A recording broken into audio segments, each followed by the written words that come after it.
Welcome to my free crash course where I'll be teaching you guys how to make money as a beginner freelancer on Upwork. So there are so many things we'll be talking about, but the main key points here are how to navigate the platform. That's if you're completely a beginner, you don't know how to navigate the platform.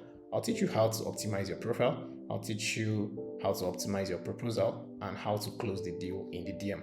I see so many people making YouTube video teaching you how to optimize your profile and how to optimize your proposal because those are the two main points. While I agree, but you see the last point, how to close the deal in the DM, is another point that people don't really talk about.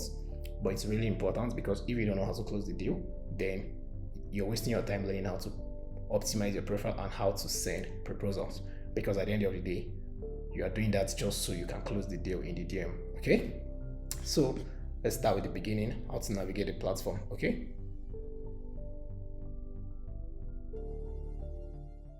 All right, so on your laptop, this is how the Upwork interface should look. We have the first section. We have work. Under this work, you can find your saved jobs. You can check proposals and offer your services, promote with ads. Anyway, this part is just for you to look for jobs. Okay, and this is what you see on the screen when you are on this particular section. Find work. Okay, so you have your feed. That's what Upwork shows to you based on what you imputed on Upwork as your skill set. Okay, so if you've inputted like for example, I'm a video editor. I've inputted I'm a video editor. Everything I do is related to video editing. So Upwork just show me video editing jobs, and same thing with best match. Okay, that best matches my skill sets as a video editor because as a video editor, there are particular things I do as a video editor. So they just show me the things that are best match. Then this is the part where I see the most recent jobs that's posted on Upwork. Okay, like for example, this one is showing 1 minute ago. Then any job I save, for example, if I click on save, it will appear here. Okay, maybe I want to apply for the job later or something, any reason. I just click on save, I'll see it here. Okay, then here is to deliver work. Okay, so if you have an active contract that you're working, you can come here and deliver the work. Although you can deliver the work in the DM, you can just send it to the client. But then if you want to submit work for payments, the difference between submitting work for payments here and submitting work for payments in the DM is that once you submit work for payments here, the client has 2 weeks to verify and approve your payments. And if they don't, Upwork release the money to you. But otherwise, if you submit the payments, you can also like make corrections and everything within 2 weeks anyway. But if you submit it in the DM, Upwork will not verify anything for you and Upwork will not release the payments. The client has total control over that to release payments for you. That's the difference. Then all these parts are not important. This part is the message part. So if you have any message, you're gonna come to this section to reply to your clients. Okay. Over here we have profile. You can click on your profile. You can click on your profile.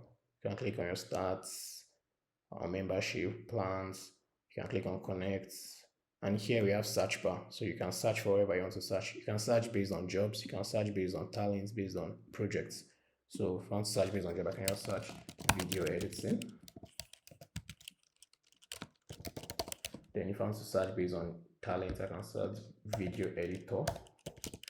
You get what I mean? Anyway, okay, so that's pretty much how to navigate it. I think the best way to learn how to navigate the platform is to just use the platform. If you use the platform, and just take time and just wander here about, go here, and very quickly you know how to navigate your way in the platform. Okay, so the next section is how to optimize your profile. Okay, so this is one of the most crucial parts of your career as a freelancer on Upwork because an optimized profile does so many things for you. An optimized profile increases your perceived value as a freelancer. An optimized profile shows professionalism. An optimized profile helps you to stand out as a freelancer on Upwork. So when it comes to your Upwork profile, there are 5 major things you need to pay attention to. These are your profile picture, your title, your bio, your video introduction, and your portfolio. Okay? And as you can see, I grouped some things and give them a name. Okay, so your profile picture and title, I gave it the name hook. Okay, your bio and your video introduction, I call it the body. Your portfolio, I call it CTA, which is the call to action. Now, what do I mean? Your profile picture and your title is the hook because this is the first thing a client will see if they are scrolling through so many people freelancer, so many people profile on Upwork. This is the first thing they'll see. You'll see your profile picture and your title. Okay, so this, if they should scroll away, it means your hook is bad. Your hook is something that hooks them, right? So if they should open it, then your hook is good, meaning your profile picture is good and your title is good. Okay, so if you have a good title and you have a good profile picture, you are able to hook them in to open your profile. Okay, then your bio and your video introduction, I call it the body. Okay, so this is the parts where they find out more about you. Okay, so your bio tells them more about you. Your video introduction tells them more about you and what you can do for them. Then the portfolio, I call it the CTA, meaning call to action. Your portfolio is that one final thing that will determine if the client will message you or the client will hire you or if they'll just ghost and skip through and look for another freelancer. Because at the end of the day, no matter what you have as your profile picture, your title, your bio, your video introduction, if your work can't speak for you, then you're not really doing the right thing. Okay. So your portfolio is that call to action. That's what we'll call them. Like, okay, let me message this freelancer. Okay. So if you have a good call to action, which is a good portfolio, whatever you do as a freelancer, whether you're a video editor, a programmer, you're a graphic designer, a web designer, whatever you do, if you have a good work, that's your call to action. That's what's going to call them to send you a message. Okay. So now let's talk about your profile picture. What makes up a good profile picture? Now we're talking about optimizing your profile, and I want you to teach you guys how to have a good profile picture, a good title, a good bio, a good video introduction, and your portfolio. Okay. So instead of just let me go to Upwork and search, or let me just use my profile here on Upwork. Okay, and explain everything for you guys. And okay, we'll start with the beginning, which is your profile picture. Yeah, so this is my profile picture. Very simple. Okay. Notice that the background is plain. It's just me smiling and looking welcoming. Okay. This might not be the best picture out there, but at least it's enough. Okay. I have a plain background. I'm smiling and the picture is clear. Okay. So that's what you need to take notes when you're having a profile picture. Make sure you shoot your profile picture. You post a profile picture where there is clear background. You don't want your profile picture to be distracting. Don't snap your profile picture like a selfie in a garden where there are so many things happening in the background so people don't get distracted. You are the major focus here on your profile picture. Also, you need to make sure you are smiling, at least having a welcoming face. If your profile picture is a picture of you where you are moody, you're sad, you're not in a good mood, clients will they will definitely know message you. They'll definitely not open your profile. Like I said, your profile picture is a hook. Is what's going to make them open your profile in the first place. So if they see that it's not looking welcoming, they'll definitely go to the next freelancer. Okay. Now the next is your title. Okay. Your title. This is also a hook because after seeing your profile picture, your title is the next thing they'll see before they open your profile. Okay, so a good title. What's a good title? A good title is one that communicates what you do exactly. Okay, what you do exactly. That's just the simple way to define a good title. What you do exactly. Now, I see so many people using a very, very generic title. For example, if the person is an email marketer, they just put on their title email marketer, and that's all. Or for example, the person is a video editor, they just write video editor here, and that's all. But that's really generic because it doesn't communicate exactly what you do. As an email marketer, what particular branch of email marketing are you focused on? What part of video editing can you excel at? That's what your title should tell people. Your title should be niched down to what you do best. Okay, for example, I'm an expert video editor, and inside my title, you can now see what I do the most. I do VSLs, which is called video sales letter. I do YouTube videos. I do AI shorts videos. And that's all. There are so many other things under video editing that other video editors do, but it's not on my profile because I don't do them. Okay, I'm not having um movies here. I don't edit movies. I don't edit music videos. I don't edit dance videos. But there are some freelancers that can have them written on their title, and we are two different freelancers, two different video editing freelancers. Okay, if a client is looking for someone that can edit a dance video or a music video, they'll definitely go to them. They will not come to me because it's not my title. Okay, and they will definitely not go to a freelancer that just has video editor on your title because they are not sure if the video editor is a dance video editor or a music video editor. Okay, I believe you understand. Next is your bio. Okay, so your bio, what makes up a good bio? The first thing that makes up a good bio, the first thing that makes up a good bio. Take this, write this down. I believe you guys are jotting. Okay, so make sure you go through this course writing, not just watching. Okay, so you gain something from it. The first thing that makes up a good bio is that there's enough space. That's the first thing. I don't care what you wrote on your bio, but make sure there is enough spacing and paragraphs. Your clients don't want to come to your profile and see block of text merged together, making it really intimidating for them to read. Trust me, they wouldn't read it. They'll feel so intimidated to read it. They'll feel it's too long. They don't want to waste their time. They don't know what you're talking about. They can't skim through your work. It's really intimidating. So the first thing that makes up a good bio is first thing that makes up a good bio is you spacing your work. Okay. You can ignore what I have here on my bio because it applies to me particularly. My bio is customized to um to be optimized for me particularly. Okay, though you can take this style and use it for yourself. But notice the first thing here: there are spaces, white spaces you're seeing. Okay, white spaces, meaning it's easy for the clients to read, meaning it's easy for the client to skim through. Okay, that's what makes up a good title, a good bio. Sorry, that's the first thing about a good bio. Then also, your bio should communicate properly what you do. Now, the thing is, the first thing I said that communicates what you do is your title. Now, your bio tells more like your title tells them what you do. Your bio tells them more about the thing your title is saying. Okay, my title says video editor for VSLs, YouTube videos, and AI. Now my bio is going to tell them more about it. Okay, this is the part where I have to expand, tell them what I do very well, tell them how I do it, tell them what I can achieve if they work with me, tell them basically what other clients like them have gotten when they worked with me. Okay, so this is your opportunity to drag them and get their trust. Okay, so that's your bio. The next is your video introduction. Okay, so this one is something that not everybody normally have a video introduction in their in their profile. But I'll say, yeah, you should include your video introduction. There are two ways you can do this. One is to shoot a video of yourself where you're um just like how your bio is, your video introduction is now for them to see your face and hear you speak so that they can, because people like to work with people, and when they see you talk and they see your face, they get more trust in you. Okay, so this is the part where you tell them about yourself and how your services can be of help to them. And there are two ways to do this. Like I said, one is to shoot a video of yourself explaining about yourself and how you can help them. The second way is to shoot a real video, real, REEL, okay? A video reel where you're showcasing your work, okay? So for those of you that are shy of the camera, you don't want to shoot in front of the camera, you can just show them a reel of your work, okay? That's another way to get a video introduction. And the last thing is your portfolio section. And like I said, this is the CTA. After going through your profile picture, your title, your bio, your video introduction, the next thing is your portfolio. And this is what's going to determine if the client is going to message you and try to hire you or not.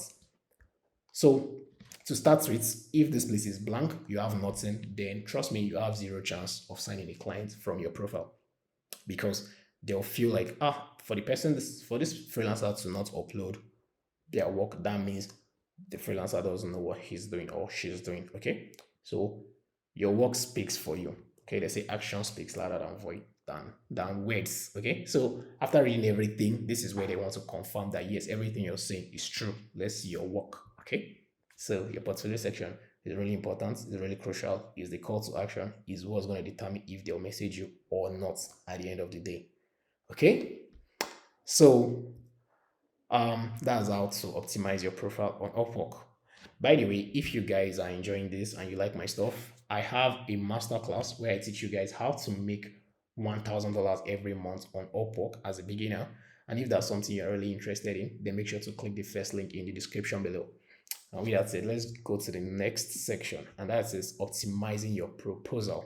Okay, now this is another part that so many people are really confused. This is the part that so many people want help with, how to optimize their proposal. Because at the end of the day, even if you have a good profile, you still need to have a good proposal, because whenever you send proposal, your clients will check your proposal first before they see your profile. Okay. So if you have a bad proposal and you're not able to get their attention, you're not able to get them interested in you, then everything is useless at the end of the day. So a well optimized profile should a well optimized proposal should meet this checklist. One, scroll stopping hook. Two, show personalization. Three, acknowledge the client's need. Four, explain how you can help the client. Five, present your portfolio. And six, end with a call to action. Okay, so I'm going to explain each and every one of these points one after the other. One is scroll stopping hook. Okay, just like how your profile picture stops them from scrolling and gets their attention to view your profile. Now your hook is what stops them from scrolling and get their attention to view your proposal. Okay, so when you send a proposal on Upwork, before the clients open the full proposal to read, they see the first line or the first two lines of your proposal. And if the first two line is looking attractive and is looking is giving them this suspense in their mind, making them feel curious, they'll definitely open it, okay? And they'll read the rest of your proposal. Now, the first goal you have when you send a proposal on Upwork is for the client to open a proposal. That's your number one goal for the client to open a proposal. Because even if you have the best proposal in the world, if the client don't open your proposal, then it's useless at the end of the day. Okay? It's useless because they won't even see what you've written. So your first goal is to make sure that the clients open your proposal. And what's the best way to make sure the clients open your proposal is to start with a scroll stopping hook. So instead of you starting with your proposal with hi dear, hi ma, dear sir, dear madam, dear John, dear Philip, because some of them you know their name and you feel like okay, let's start with their name. So many freelancers are doing that. Okay, once the potential client is scrolling through so many people proposal, they just keep saying hi this, hi that, hi this, hi that, and nobody is looking attractive. So you need to start with this scroll stopping hook. Okay, I'll give you guys an example. Let's say video editor. As a video editor, I'm using video editor because I'm a video editor. As a video editor, I see a job on Upwork where the client is I see a job on Upwork where the client is asking for a video editor to edit YouTube videos. So how will I stop them from scrolling and check out my proposal? A very simple sentence I can start with that will make them to open my proposal is to say, to start my proposal with this sentence: I edit the best YouTube videos in the world. If I start my proposal like that and I give a lot of space so that they don't see any other thing, they only see that sentence. They will be curious and they are going to open my proposal. And I've achieved my first goal of sending my proposal, which is for them to open my proposal. Okay. So now I'm standing out because I'm not saying hi dear, hi this and that. Okay. Now I stood out. Okay. So I achieved my first goal. So your checklists, make sure you have a scroll stopping hook at the beginning of your proposal. Second is to show personalization. What's the best way to show personalization? The best way to show personalization is to address the client by their name. Okay, so I'm going to teach you guys how to do this. And depending on the job, you might or might not be able to address the client by the name. So the kind of clients you can address by their name are clients that have history on Upwork. What do I mean? Clients that they've spent on Upwork, they've posted a lot of jobs, they've hired people on Upwork, they have history. Those kind of clients, you can easily find their name on Upwork. But people that are just new on Upwork, you can't find their name, sadly. So most of the times, people that are new on Upwork, you can't tell if they're actually ready to hire or they're just testing out. So might not even apply to those kind of jobs. The kind of jobs you want to apply to are jobs where you are kind of sure that this client is ready to hire. And how do you know if they're ready to hire? You see their record. Okay, these people have a high hiring rates. Okay. For example, this client has posted a YouTube, he posted a job that requires a YouTube video editor, and they spent $5,000 on Upwork. So it looks attractive. I'm going to open this client's job, and meaning they have record. They've posted 30 jobs and they have 84% higher rates. So I'm definitely going to apply to this kind of job if I'm ready to apply because this person really needs to hire someone. I believe this person needs to hire someone. So now they have record. Now, how do I find their name? I scroll down to where they have their client's review history. Okay. Then I go and look for a freelancer that have mentioned their name while leaving a review for them. Okay. So for example, this doesn't have a name. This doesn't have a name. Okay, so I'm gonna open more. I'm gonna see. This person says, "Thank you for showing your trust to me. I would like to work with you again," but it doesn't leave the name. This one says, "I enjoyed working with he with he's very helpful during the project, blah blah blah." There's no name. I'm gonna open more. My goal here is to look for a name, look for a name, look for a name. All right, I've seen the name. So look at this freelancer that left this review. Evans is always a great client, meaning I know Evans is the name of this client. Okay. So when I start with hooks, so I show personalization, I address them by their name. Hi, Evans. How about that? Instead of saying hi, dear, hi, Evans. Okay, but notice I don't use hi, Evans to start my proposal. Hi, Evans comes after my hook. Okay. So show personalization. The third thing that you need to note when writing a proposal is to acknowledge the client's need. Yeah, so many people do not even read the proposal to the end, they just apply quickly, meaning they don't even know what the client wants completely, they just apply. And once the client see that you don't even know what they want, you're just applying, they're going to ignore you. Okay, so you need to acknowledge the client's need. The best way to acknowledge the client's need is to use their word for them. Okay, so I'm just going to read this job quickly, and I'm going to tell you how I'm going to acknowledge the client's need.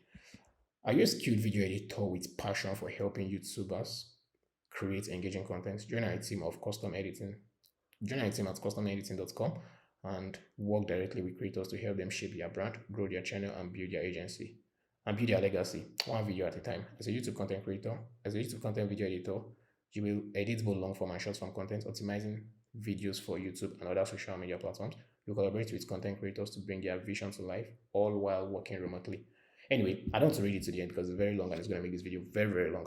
Anyway, but I've read a little bit about it, and let's just assume that's the end of the job post. How do I acknowledge their needs? Now, I know what they need. They need a YouTube video editor that's going to work on long form and short form videos for creators that is in their agency. Okay, they have an agency. As a skill, you help other join our team. Okay, join our team. Assume their team is an agency, but let's assume okay they have a team. Let's not call it agency. Let's not assume. Let's use their word for them. Okay. So I know they want me to be a part of. They're looking for a YouTube video editor to be a part of their team that's going to edit long form and short form videos for creators. Okay. So meaning they have creators as clients and they want their employees, their workers to be editing these people. That means it's an agency actually. But anyway, like I said, let's not assume stuff. But that's how agency works. I get the clients, I get the person that's going to do the work, and I connect them together. Like I collect the work from this person and I give it to this person. This person does the work. I collect the money from this person. I pay part of it to this person that I've done the work, and I keep the remaining difference as my gain. That's an agency. But anyway, so and now I know what they want. So how do I incorporate this into my proposal? So instead of me just going to hi there, I see I need a video editor. I'm a professional video editor with 5 years of experience. Here are some of my recent work examples. But I did not mention anything about YouTube. I did not mention anything about their team. I did not mention anything about short form and long form videos. I did not mention anything about creators. I just went and blast proposal to them. They're gonna feel like this person doesn't even know what we want. Okay, so you need to acknowledge their need by incorporating their words. The sentences you see here, try to incorporate their words into your proposal. Okay, I believe you understand what I mean. And if you don't understand, sadly, we have to move on. The next point is to explain how you can help the clients. Okay, so now you've started with a good hook, you've shown a personalization, you acknowledge their needs. Now, how can you help them? So now this is where you explain to them how you can help them. So for this particular job, the requirements from you, this is what you'll be doing when you are part of your team. Edit long form videos for YouTube and short form videos for TikTok, Instagram Reels. You work closely with your creators to maintain editing style, blah blah blah. Implement feedbacks using enhance content using audio and video assets to elevate the final products, manage multiple projects while delivering high quality, blah blah blah blah blah. So now you have to use all these things that I've mentioned. Again, you're using their words for them just to make acknowledge their needs. Okay. Now you're using your words for them. Use this part to explain how you can help them. Okay. So when we work together, I'm gonna edit your long form short form content in a timely manner because they want it to be done within deadlines. Okay, so you are gonna just incorporate everything and try to make it short, not to blast them with so many ways again. Okay, you're gonna help them edit their short form content and their long form content in a timely manner. You're gonna enhance their content using audios and blah blah blah. Just try to use their words into your own proposal.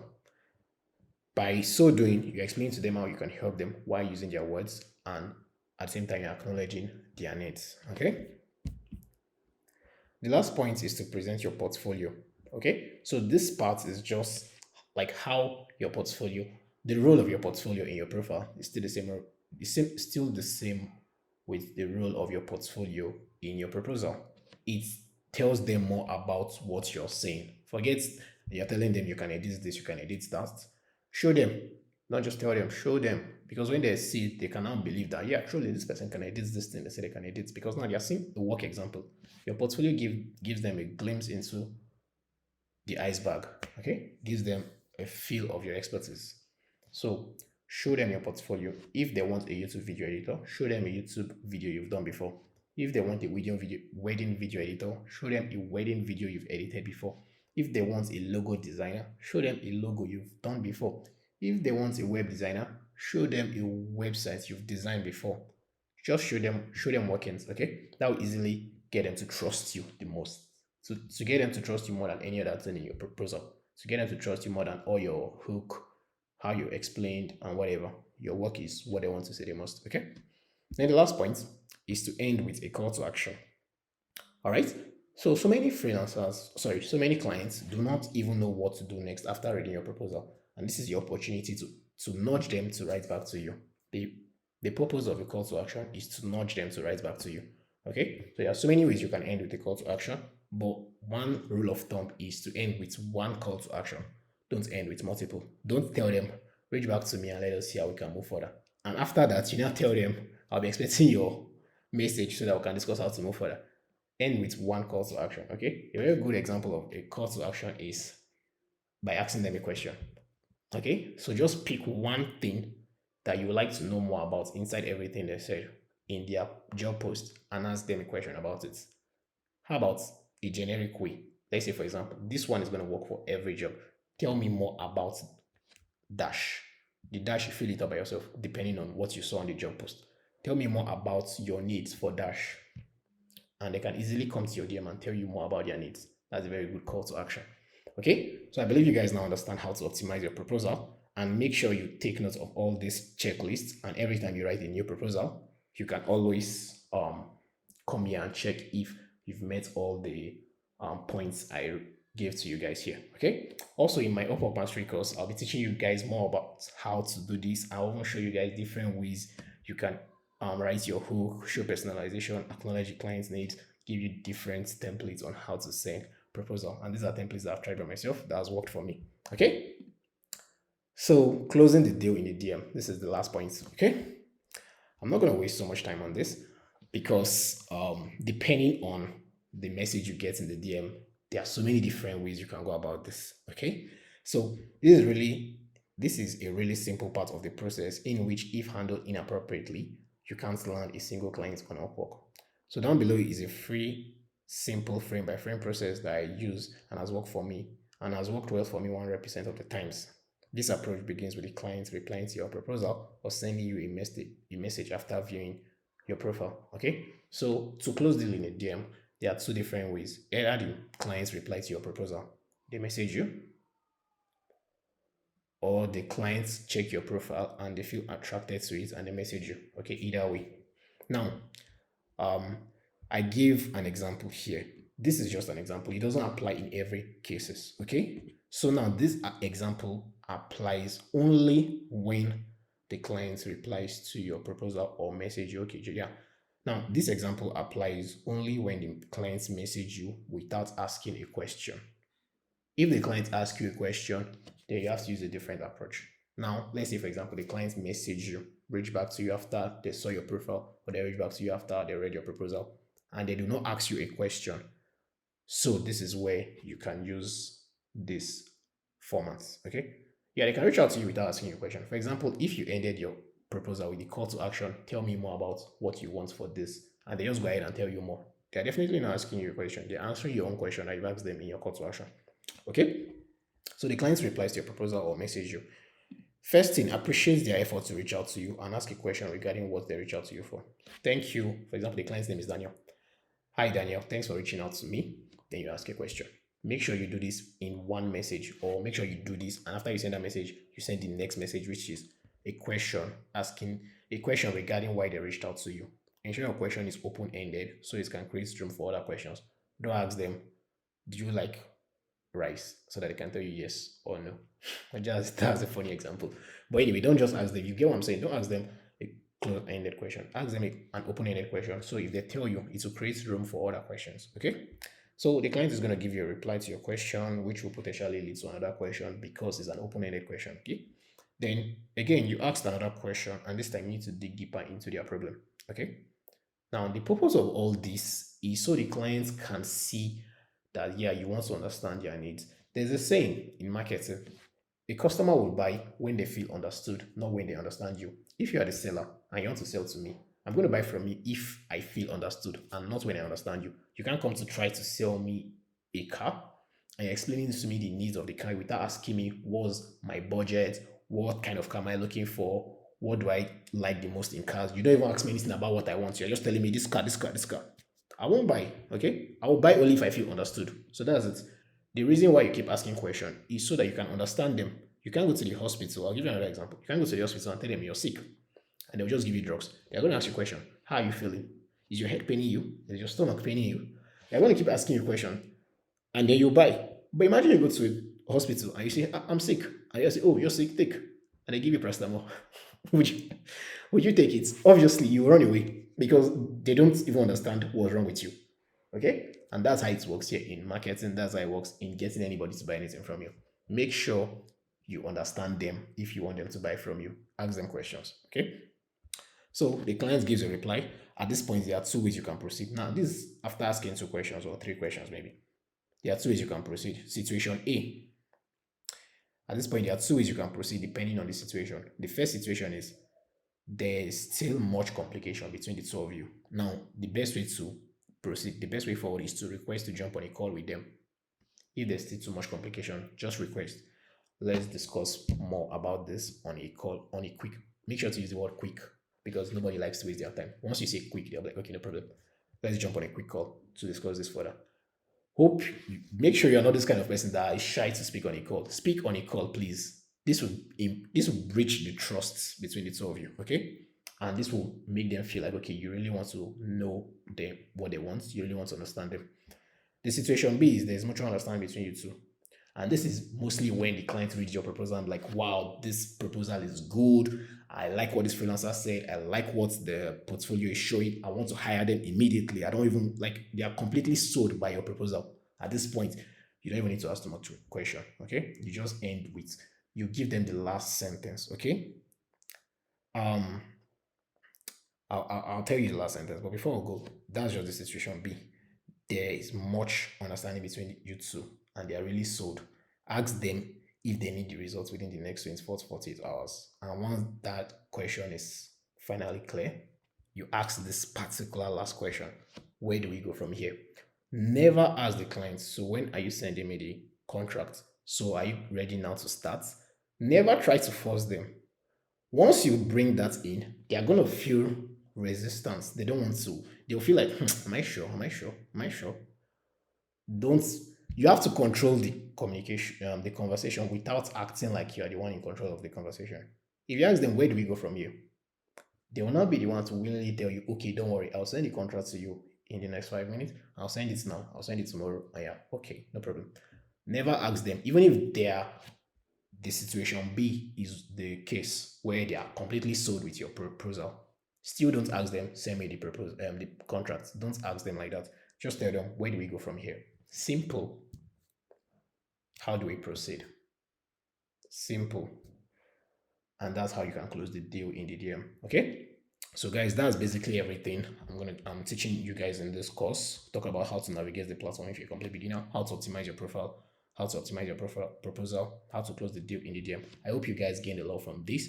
Now there are two things you can do at this point. You take this information and put action and try to see it through. Okay, try to see it through. Second thing you can do is to actually join my Upwork Mastery course. This is where I'll teach you. You have closer contact with me. I'm going to teach you guys how to go from 0 to 1K per month on Upwork, guaranteed. Okay, so if this is something you're interested in, I'm currently giving a discount. It's normally 40,000 naira, which is around $30.